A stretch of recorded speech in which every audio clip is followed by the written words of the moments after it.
kan sai ta zin na ram atanga hiani ka klivel o kanan ram ka kling solo ka tau e belal isu ka ding le payading kaila iram kan ngai lai sayo chumin chen lo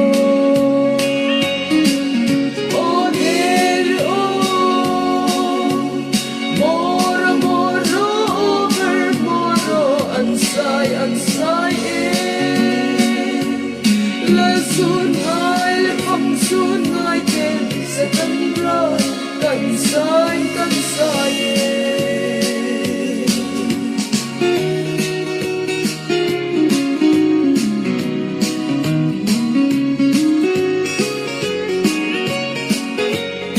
la phong sun le la ram ngai ka shin nun o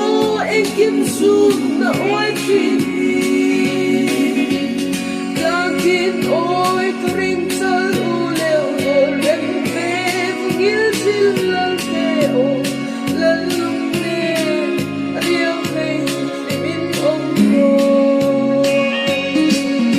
o der o